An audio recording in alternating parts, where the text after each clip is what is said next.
Hello! Hi అండి. నమస్తే. ఈ నెల 29న కొత్త అమావాస్య సూర్యగ్రహణంతో కలిసి వస్తుంది. కీడుతో వస్తుంది కాబట్టి ఇది చాలా పవర్‌ఫుల్. అయితే ఈ అద్భుతమైన రోజున ఎవరైతే కొడుకులు ఉన్నవారు ఈ పరిహారం చేస్తారో వారికి ఉండే గ్రహణ దోషాలన్నీ కూడా తొలగిపోతాయి. దృష్టి దోషాలన్నీ కూడా వెళ్ళిపోతాయి. వారు చక్కగా జీవితాన్ని గడపగలుగుతారు. కాబట్టి కొడుకులో ఉన్నవారు ఖచ్చితంగా ఈ పరిహారం చేయండి. గ్రహణంతో అమావాస్య వస్తే దానికి చాలా శక్తి ఉంటుందని శాస్త్రాలు చెప్తూ ఉన్నాయి. కాబట్టి ఈరోజు తప్పనిసరిగా కొడుకులో ఉన్నవారు ఈ పరిహారం చేస్తే అద్భుతమైన ఫలితాలు వస్తాయి. మీ జీవితం మారిపోతుంది. మీరు పట్టిందల్లా బంగారం అవుతుంది. ఆ పిల్లలపై ఉండే గండాలన్నీ కూడా తొలగిపోతాయి. వారికి ఎలాంటి ఇబ్బందులు అనేది లేకుండా ఉండటానికి ఉపయోగపడే పరిహారం కాబట్టి ఖచ్చితంగా ఈ విధంగా ఆచరించండి. నార్మల్‌గా మన పెద్దలు కూడా మనకు చెప్తూ ఉంటారు.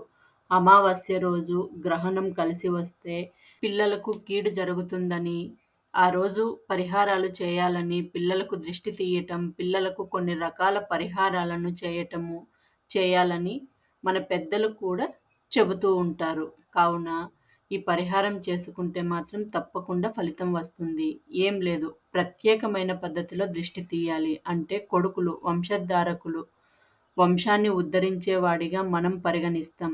కొడుకులపై ఉండే చెడు తొలగిపోవడానికి ఉపయోగపడే పరిహారం కాబట్టి ఈ విధంగా చేసుకోండి, సరిపోతుంది. పిల్లలు ఏదైనా దృష్టి దోషాలతో ఇబ్బంది పడుతూ ఉన్నా సరే దాని నుంచి కూడా బయట రావడానికి చక్కగా సిద్ధించే పరిహారం. ఇది అసలు ఈ పరిహారాన్ని ఎలా చేయాలి? ఎలా చేస్తే ఎలాంటి శుభ ఫలితాలు వస్తాయి అన్నది మనం ఇప్పుడు తెలుసుకుందాం. 2025 మార్చి 29న పాల్గొన అమావాస్య రోజున అనగా కొత్త అమావాస్య రోజున సూర్యగ్రహణం రాబోతుంది. ఇది ఈ సంవత్సరంలోనే మనకి మొదటి సూర్యగ్రహణం. కాలమానం ప్రకారం ఈ గ్రహణం మార్చి 29 రాత్రి 60 నిమిషాలకు ప్రారంభమై 950 నిమిషాలకు ముగుస్తుంది. ఈ గ్రహణం మనకు కనిపిస్తుందా లేదా అనే విషయానికి వస్తే సూర్యగ్రహణం రాత్రి సమయంలో ఏర్పడుతుంది. రాత్రిపూట మనకి సూర్యుడు కనిపిస్తాడా? కనిపించడు కనుక ఈ సూర్యగ్రహణం భారతదేశంలో కనిపించదు.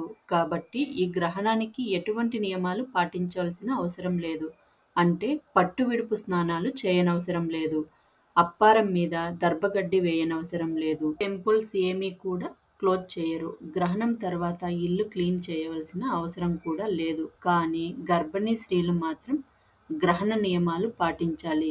గ్రహణ సమయంలో అస్సలు బయటకి రాకూడదు. ఈ పాల్గొన అమావాస్య పాల్గొన మాసంలో చివరి రోజు కాబట్టి ఈ రోజు తప్పకుండా ఈ చిన్ని పరిహారం చేసుకోవటం వల్ల మంచి ఫలితం వస్తుంది. సంవత్సరం పొడవునా అష్ట ఐశ్వర్యాలు సిద్ధిస్తాయి. ఎనలేని సంపద వారి సొంతమవుతుంది.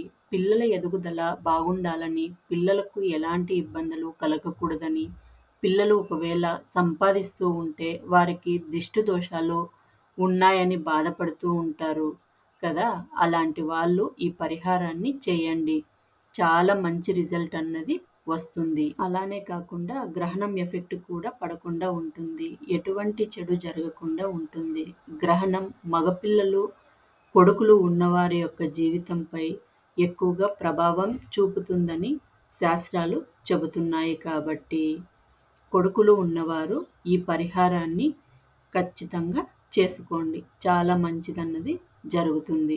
గ్రహణం పట్టేటప్పుడు విషకిరణాలు భూమి మీదకి ప్రసరిస్తాయి. ఆ కిరణాల ప్రభావం కూడా పిల్లలకు పడకుండా చక్కగా ఉండటానికి కూడా ఈ పరిహారాలు అనేవి ఉపయోగపడుతూ ఉంటాయి. ఈ గ్రహణ సమయంలో గర్భిణీ స్త్రీలు చాలా జాగ్రత్తగా ఉండాలి.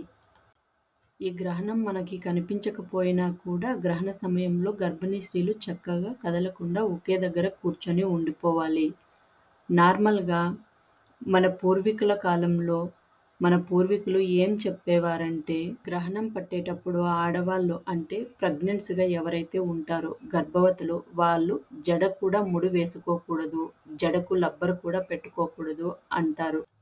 గ్రహణం రోజు అలా పడుకొని ఉండిపోవాలి అని చెప్పేవారు. కట్ చేయటం గానీ, లేదంటే బిందెలపై మూతలు పెట్టటం గానీ, ఏదైనా వంటలు చేయటం గానీ, లేదంటే చీపురును పెట్టి ఊడ్చడం గానీ, ఇలాంటివి చేస్తే పుట్టే పిల్లలకి ప్రభావం పడుతుందని ఒక భావన అప్పటి నుంచే ఉంది. అందుకే అప్పటికి కూడా మన అమ్మలు గాని, అమ్మమ్మలు గాని, లేదంటే మన అత్తలు గాని ఇలాంటి పనులు అస్సలు చేయకుండా ఉండేవారు. ఎందుకంటే పిల్లలపై ప్రభావం పడుతుందని నమ్ముతూ ఉంటారు. గ్రహణ దోషం అనేది పిల్లలకు తగులుతుందని ఒక భావన కాబట్టి ఈ గ్రహణం పట్టేటప్పుడు గర్భిణీ స్త్రీలు అయితే ఇంట్లో నుంచి బయటకు కూడా రాకుండా ఉండాలి. చిన్న పిల్లలు కూడా ఇంట్లో నుండి బయటకు రాకండి. ఈ గ్రహణ నియమాల గురించి కొంతమందికి తెలుసు. అయినప్పటికీ కూడా పొరపాట్లు చేస్తూ ఉంటారు. మనం పొరపాట్లు చేస్తాం కానీ మన పిల్లల జీవితాంతం ఆ నరకాన్ని అనుభవించాల్సి వస్తుంది. కాబట్టి జాగ్రత్తగా ఉండండి. ఈ యొక్క గ్రహణం చాలా కీడుతో వస్తుంది. ఈ గ్రహణం, ఈ అమావాస్య 2 కలిసి రావటం, అది శనివారం కావటం కొంచెం కీడును కలిగిస్తుంది. దీనివల్ల మగపిల్లలకు కీడు జరుగుతుంది. కాబట్టి మగపిల్లలపై చెడు ప్రభావం లేకుండా ఆ పిల్లలకు ఎలాంటి ఇబ్బందులు కలగకుండా ఉండాలంటే ఈ పరిహారాన్ని చేసుకోండి. గ్రహణం పూర్తి అయిన తర్వాత ఈ పరిహారం చేసుకోవాలి. కీడు అనేది పిల్లలపై ఏదైనా చెడు ఉందనుకోండి, దృష్టి ఉందనుకోండి, నెగెటివ్ ఉందనుకోండి, దాన్ని కూడా తరిమి కొట్టడానికి ఈ పరిహారం పనిచేస్తుంది. మా పిల్లలు ఇబ్బంది పడతారు, అన్నం తినరు, మారం చేస్తూ ఉంటారు, ఎక్కువగా సతాయిస్తూ ఉంటారు, ఎప్పుడు చూసినా ఏదో ఒక రకంగా సమస్యలు క్రియేట్ చేస్తూ ఉంటారు. మా పిల్లల వల్ల మేము చాలా అలసిపోయాము. ఏం చేయాలో అర్థం కావటం లేదు. మీరు బాధపడుతూ ఉన్నా, ఇబ్బంది పడిపోతూ ఉన్నా చక్కగా ఈ పరిహారాన్ని చేసుకోండి. ఎంత పెద్ద పిల్లలకైనా సరే ఈ పరిహారం చేసుకోవచ్చు. చిన్న పిల్లలకు కూడా చేయొచ్చు. 6-30 సంవత్సరాల వయసు కలిగిన కొడుకులు ఉన్నవారికి ప్రతి తల్లి కూడా ఈ పరిహారాన్ని చేయాలి. చాలా వరకు కూడా దృష్టి తగులుతూ ఉంటుంది. అంటే కొంచెం రెడీ చేస్తే చాలు మా పిల్లలకు ఇబ్బంది కలుగుతూ ఉంటుంది. అసలు ఏం చేయాలి అన్నది అర్థం కాకుండా ఉంటారు కదా! అలాంటి వాళ్ళు ఏంటంటే ఈ రోజున అంటే అమావాస్య రోజున మర్చిపోకుండా గ్రహణంతో కలిసి వచ్చింది కాబట్టి రాత్రి 950 నిమిషాల తర్వాత మీరు ఈ పరిహారాన్ని చేయొచ్చు. ఈ పరిహారం చేసుకుంటే మాత్రం తిరుగులేనిదే ఉంటుంది. బ్రహ్మాండమైన ఫలితంతో మన జీవితాలు మారిపోతాయి. పిల్లలకు ఉండే దిశ దోషాలతో పాటు కొన్ని రకాల ఇబ్బందులు కూడా పోతాయి. కొంతమంది పిల్లల్ని చూస్తే కుళ్ళుకుంటూ ఉంటారు. కుతంత్రాలు జరుపుతూ ఉంటారు. పిల్లలకు దిష్టి పెడుతూ ఉంటారు. వారి ఎదుగుదల కూడా బాగుండకూడదని కొన్ని ప్రయోగాలు కూడా చేస్తూ ఉంటారు. కాబట్టి వాటిని తిప్పికొట్టడానికి కూడా ఒక రకంగా ఉపయోగపడే పరిహారం అనే చెప్పుకోవచ్చు. ఈ పరిహారం ఈ విధంగా చేయటం వల్ల మీ పిల్లలకు కొన్ని ఆరోగ్య సమస్యలు ఉన్నాను తగ్గిపోతాయి. అనారోగ్య సమస్యలు ఏ ఉన్నాను ఖచ్చితంగా తొలగిపోతాయి. చాలా వరకు కూడా మంచి ఫలితాలన్నవి వస్తాయి. ఖచ్చితంగా ఆశ్చర్యపోతారు. ఈ యొక్క పరిహారం వల్ల ఎన్నో అద్భుతమైన ప్రయోజనాలన్నవి ఉంటాయి. కాబట్టి ఇప్పుడు మనం చెప్పుకోబోయే విధంగా చేసుకోండి. అమావాస్య పరమ పవిత్రమైనది, చాలా శక్తివంతమైనది. ఈరోజు తిథి, వారం, నక్షత్రం కూడా బాగుంది. ఇలాంటి రోజు ఎన్నో సంవత్సరాలకు ఒకసారి వస్తూ ఉంటుందన్నమాట. అలా వచ్చినప్పుడే దాన్ని ఎవరైతే చక్కగా ఉపయోగించుకుంటారో వారికి తప్పకుండా మంచి ఫలితం అన్నది ఉంటుంది. అమావాస్య అనేది చెడును తీసుకొని మంచిని తెచ్చిపెట్టుకోవడానికి, అనేక రకాల ఇబ్బందులను తొలగించుకోవడానికి, అన్ని విధాలుగా కూడా బాగుపడడానికి ఉపయోగపడుతుంది. అందుకే ఈ పరిహారం ద్వారా మీకు ఖచ్చితంగా మేలు జరుగుతుందని చెప్పవచ్చు. ముఖ్యంగా పిల్లలు అపారంగా ఇబ్బందులు పడిపోతూ ఉన్నాము అని అనుకుంటూ ఉంటారు కదా! అలాంటి వాళ్ళకైతే చక్కగా ఉపయోగపడుతుందని చెప్పవచ్చు. మీకు 2 మగపిల్లలు ఉన్నా, 3 మగపిల్లలున్నా, లేదన్నా ఒకరే ఉన్నా సరే ఈ పరిహారాన్ని చేయండి. ఈ పరిహారానికి మనం పెద్దగా ఖర్చు పెట్టాల్సిన అవసరం లేదు. మన ఇంట్లో ఉండే వస్తువులే చాలు. మనం బయటకు వెళ్లి తెచ్చుకొని ఇబ్బంది పడవలసిన అవసరం లేదన్నమాట.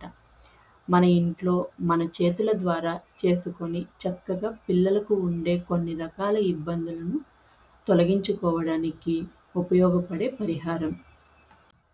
కాబట్టి ఈ విధంగా మీరు చేసుకోండి. ఏం చేయాలంటే మనం అన్నం వండుతాం కదా! సాయంత్రం నిండు కుండలో అన్నం వండుతారు కదా!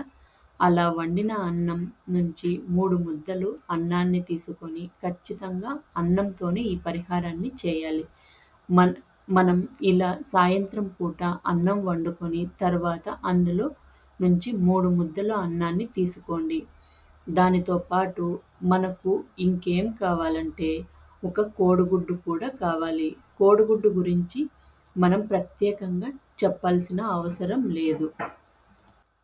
కోడిగుడ్డు చక్కగా పనిచేస్తుంది. ఇప్పుడే గుడ్డుతో ఏ పరిహారం చేసినా ఫలితం వస్తుంది. మనం పిల్లలు బాగుండాలని ఎన్నో పరిహారాలు చేస్తూ ఉంటాం. అయినప్పటికీ కూడా కొంతమంది పిల్లలు చాలా జబ్బు పడిపోతూ ఉంటారు. అనారోగ్యం సమస్యలతో బాధపడుతూ ఉంటారు. అంటే పెద్ద పెద్దవి అయితే మనం హాస్పిటల్‌లో చూపించుకోవాల్సి ఉంటుంది. కానీ చిన్న చిన్న ఇబ్బందులను ఇలా దిష్టి తీయటం వల్ల కూడా తొలగిపోతుంది. ఇలా మీరు నిండుకుండా అన్నాన్ని తీసుకొని 3 ముద్దలుగా చుట్టండి. చుట్టిన తర్వాత ఒకటి వచ్చేసి ఎరుపు రంగులో ఉండాలి. అంటే ఆ ముద్దకి కుంకుమ కలపండి. ఆ తర్వాత ఇంకొకటి వచ్చేసి పసుపుతో చేయండి. ఒకటి వచ్చేసి తెలుపు రంగులో ఉంచేయండి. అలా ఈ 3 ముద్దలు చుట్టిన తర్వాత ఒక కోడిగుడ్డును తీసుకొని ఈ కోడిగుడ్డుకు సర్కిల్ గీయాలి. దిష్టి బొమ్మలాగా కళ్ళు కూడా పెట్టాలి. ఎందుకంటే కోడిగుడ్డుపై ఇలా వేస్తే మీ పిల్లలకు ఏదైనా సరే కొంచెం గాలి ఉన్నా, కొంచెం ధూళి ఉన్నా కూడా పోతాయి. కనుక 3 ముద్దలను ఒక ప్లేటులో పెట్టాలి. మధ్యలో ఉన్న ముద్దపై గుడ్డును పెట్టి ఆ ప్లేటుతో మీ కొడుకుకి దృష్టిలాగా తీయండి. 7 సార్లు సవ్య దిశలో 7 సార్లు తిప్పండి. సరిపోతుంది. మీకు ఎంతమంది కొడుకులు ఉన్నా వారందరికీ కూడా ఈ ఒక్క ప్లేటులోనే దిష్టి తీయాలి. తరువాత ఈ అన్నం ముద్దలని, గుడ్డుని ఒక కవర్‌లో వేసేసి గుడ్డు పగలకుండా ఒక ప్రదేశంలో పెట్టేసి రావాలి. అంటే 4 దారులు కలిసే చోట, ఈ 3 దారులు కలిసే చోట లేదా రోడ్డు పక్కన వదిలేయాలి. వచ్చిన తర్వాత పిల్లలకు కాళ్ళు చేతులు కడిగేసి చక్కగా వారి యొక్క దుస్తులను మార్చేయండి. ఇలా చేసి చూడండి. మీకు అర్థమైపోతుంది. ఎలా అంటే ముందు పిల్లలు ఎలా ఉన్నారు, ఆ తర్వాత పిల్లలు ఎలా ఉన్నారు, వారి ఎదుగుదల ఎలా ఉంది, వారు ఎంత యాక్టివ్‌గా ఉన్నారు అన్నది మనకి తెలిసిపోతుంది. కాబట్టి ఈ పరిహారాన్ని ఖచ్చితంగా ఆచరించండి. ఇది ఏంటంటే నార్మల్‌గా అనుసరించే పరిహారం. దీనికి పెద్దగా మనం ఎక్కడా కూడా శ్రమించాల్సిన అవసరం లేదు. కష్టపడాల్సిన అవసరం కూడా లేదు. ఖచ్చితంగా ఆచరించండి. ఈ పరిహారం చేసుకోవడానికి 3 అన్నం ముద్దలు, ఒక కోడిగుడ్డును వాడుతున్నాం కాబట్టి బ్రహ్మాండంగా ఫలితాలు వస్తాయి. ఇది మన పూర్వీకులు చేసుకున్న పరిహారమే. ఎవరైనా ఈ పరిహారం చేయొచ్చు. వీళ్ళే చేయాలి, వాళ్ళే చేయాలి అని రూల్ అయితే ఏమీ లేదు. దిష్టి మాత్రం ఇంట్లోనే పెద్దలు వాళ్ళతో తీయించుకోండి.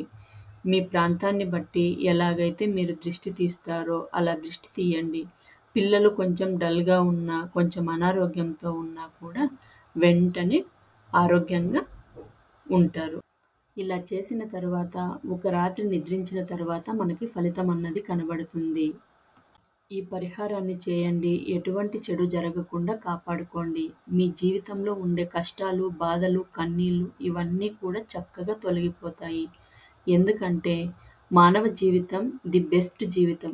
మనకు మన పిల్లలు బాగుండాలని మనం రకరకాల పరిహారాలు చేస్తాము. కానీ ఇంతకు మించిన మంచి నక్షత్రము, తిథి అన్నవి మళ్ళీ మళ్ళీ రాదు. తప్పకుండా నమ్మకంతో చేయండి. మీ పిల్లలు బాగుండాలి అనుకొని చేయండి. తప్పకుండా మంచి జీవితం అన్నది ఉంటుంది. మీకు ఈ వీడియో నచ్చినట్లయితే లైక్ చేయండి, షేర్ చేయండి, సబ్స్క్రైబ్ చేయండి. కామెంట్స్‌లో జై శ్రీరామ్ అన్నది రాయండి.